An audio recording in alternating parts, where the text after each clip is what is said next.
In this episode of Ken's Travels, I visit Panama City, Panama.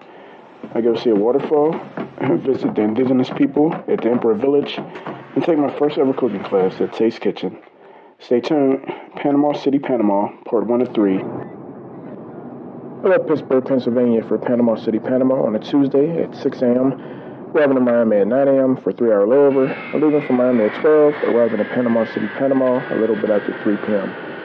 A little bit about Panama. You do not currently have to be vaccinated to enter Panama. American citizens can travel freely to Panama without a visa, and you may also require to have $500 financial solvency before they'll let you enter. They personally didn't ask me, but it can be something that's asked of you. Panama is part of Central America, 7 countries comprising of Panama, Costa Rica, Nicaragua, Honduras, El Salvador, Guatemala, and Belize. Alright everyone, as you all know, just arrived at Panama City, Panama. This is day 1 of, I think, 5 or 6 days I'm here. Anyway, this is the hotel I'm staying at. Just checked in, the Plaza Patella Inn. As you know, I always get you tours of these hotels, so this is basically the front door here, a little mirror. You go into here, and this is the bathroom. Basic counter and sink, floors and all that stuff. Glass door. For the shower. Alright, coming along. And here you got your little refrigerator and desk. And also 2 beds. There was supposed to be 2 other people coming on this trip with me. However, they couldn't make it. So I got a second bed to myself, which I'm not going to complain about. Maybe I'll alternate during the nights. Besides that, the best part about all of this, though, is this view here. And this is... you see this huge-ass window here that comes with each room. You see it leads out to the water. You see right across is the skyline with all of the buildings. There's really amazing views. I can't wait to see what this looks like at nighttime. But you can also see looking further down with the swimming pool and the buildings there. And everything else down there is a little walkway. They say it goes on for miles. I'm going to check that out a little bit later and take a little walk and stroll, check out some of the restaurants and things of that nature. But this is it for now. Like I said, I'm about to go get showered, get dressed, and I'll take a little scenic view of the city before it gets too dark.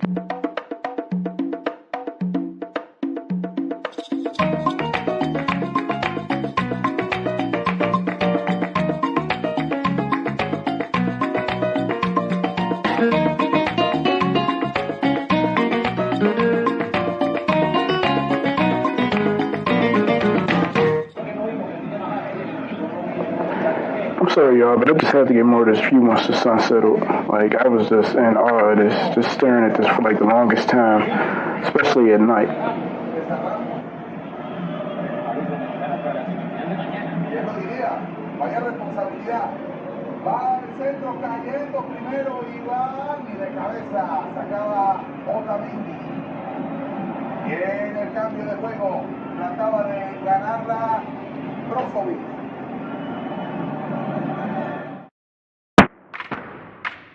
Taking the handbag. Madam, you should to wear a life jacket. Yeah. La idea de no volverte a ver, a saber que no te va a tener. Ya no te quiero perder, aunque siempre que lo nuestro no va a volver. No queda nada que hacer, entre tú y yo todo va a desaparecer. Pareciera mentira que tuviste mi vida, que antes de un segundo yo creí que tú eras mía.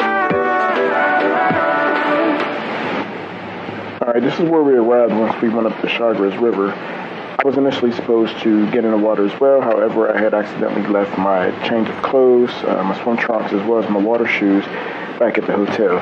So out of all of the group, only one of us got into the water. This guy here, I'm not sure what his name is, and I remember. One of the things that was pretty cool about him, he reminded me of like an older version of myself. He had like a lot of enthusiasm for travel. He just really was excited about it. He loved to take a bunch of pictures and videos, which of course you all know I love to do as well. He had his family and friends taking the pictures and the photos. I had a decent amount of time talking to him and all. I learned a lot about him. He also likes to travel and has been to a lot of different places. So it was pretty cool talking to him. At this point now, we are leaving from the waterfall and we're headed back to the actual Embera village. This canoe ride initially to get there to the waterfall took about maybe 20-30 minutes.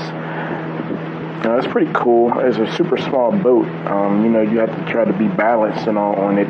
Getting in there, it'd be a little bit nervous. They give you the life jacket, but I still was kind of concerned because obviously you don't want to fall into the water, whether you can swim or whether you have the life jacket or not. Another thing that was pretty cool is, as you can see, one of the Embera village people who is in the front of the boat. It was cool seeing these people being all half naked and just with very minimum clothes on and no shoes on. It's just something different. It's meant you feel like really immersed into their culture. The big bird there in the left side.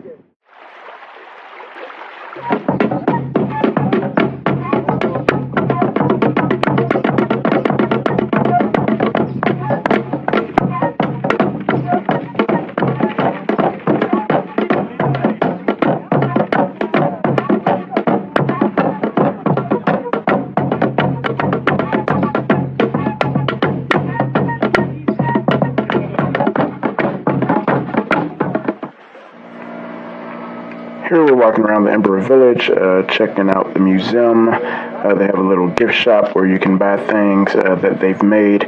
Seeing some of the kids playing around, and we're basically just wasting time waiting for them to show us some of their customs, some of their ways, and to also feed us and provide a performance for us. He said, welcome to the Panamá Puru Embera community. Bueno, Panamá para nosotros significa palma y Puru es la comunidad.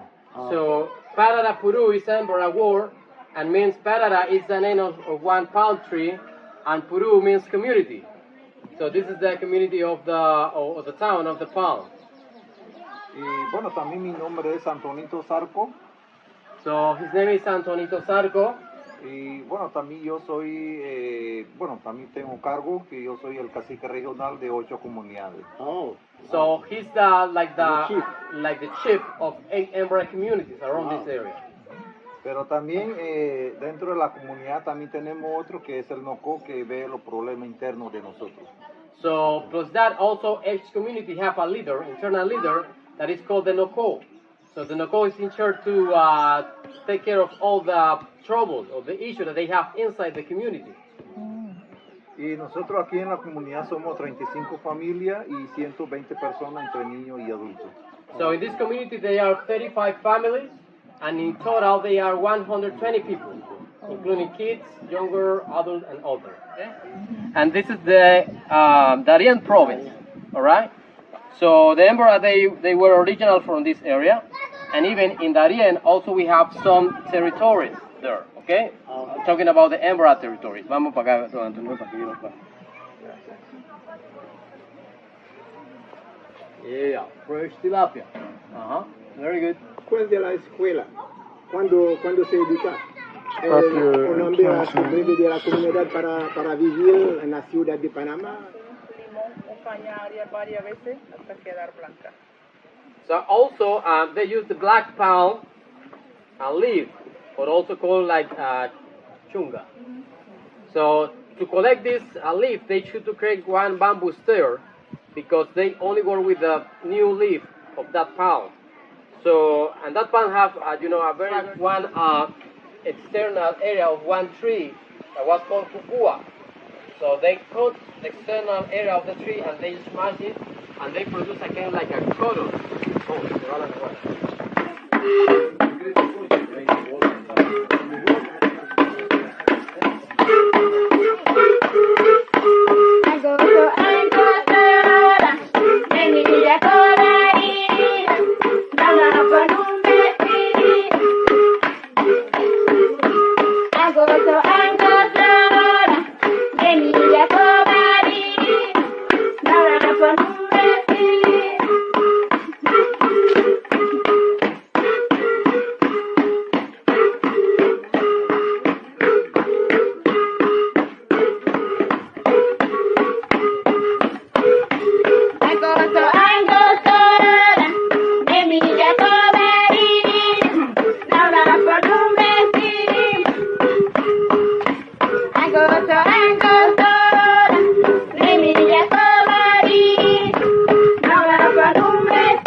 Alright guys, so this next part of the video I wanted to take you all to Taste Kitchen. Taste Kitchen is a cooking class. It's my first ever cooking class that I've ever taken on any of my travels. It's something that I've always been interested in. I know when I went to Barcelona, I ate paella for the first time, and I've made the dish 3 times since then that I enjoyed it so much. So like I said, when I go to places, I like to immerse myself in the culture, and here was another opportunity to go to Taste Kitchen. Now, Taste Kitchen, the area that it's in is fine, but right around that same area is a little bit rough. There is a police presence not too far from there just to keep tourists safe and things of that nature. But like I said, I never felt threatened or in any danger. But then also right around the corner up the street is the Casa Viejo area, which is the old town where it's all the clubs and the nightlife and bars and restaurants and things. So like just right around the corner literally is a great place as well. So moving along right with Taste Kitchen, I went from a hotel there. Unfortunately, my phone wasn't acting right with the Uber app, so I had to catch a cab. The Uber would have been about $4. The cab was $10. And when we got there, the cab didn't have change, so I had to end up giving them the whole $20, which I wasn't too happy about, but whatever. So anyway, it is a little bit difficult sometimes to find because the general area that it told you that it's at, I couldn't find it. The taxi cab driver couldn't find it. Maybe about after 10 minutes, we finally did find it. One of my suggestions would be for Anna, who did the cooking classes, maybe possibly meet somebody right outside of there. But I know that she was getting her preparations and things like that ready. So, I mean, that's understandable as well. A little bit more about Taste Kitchen. It's basically like in a small little venue, just almost like a food truck, but not actually a truck. I took the cooking class by myself. No one else showed up that day. It was about 4 hours long. We made a variety of dishes. It was a fantastic outing. I would definitely generally recommend it for everybody. I actually took 2 cooking classes on this trip. The second one that I took, you'll see in the very next video after this one when I release it. I had a lot of fun at both, and it's something that I think I might want to do each time I go somewhere now. So stay tuned. I hope you enjoy it. If you do, at the end of this video, I'll leave the information for you to get in touch with Anna so that you can take the class. Lastly, I'd like to also say, if you like the video, like, subscribe, and also don't be afraid to leave comments if you so choose. It helps with algorithms and things of that nature. But if not, still, thank you for watching the video.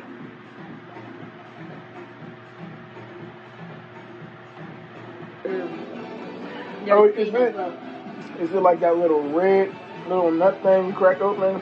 Because they were saying they use it for like lipstick. Well, the black one is for other things, and the other, well, if it has like red inside, yes, it was this. Okay, yeah, I think it is. So this, we fry them in oil, and we end up with a very red oil. That's what that is? That's oil, achiote oil. Okay. or you end up with a paste, which I don't know what it is. Coconut milk, and it's a coconut rice and beans, which is also very popular. So I'm gonna let it come to a boil, and once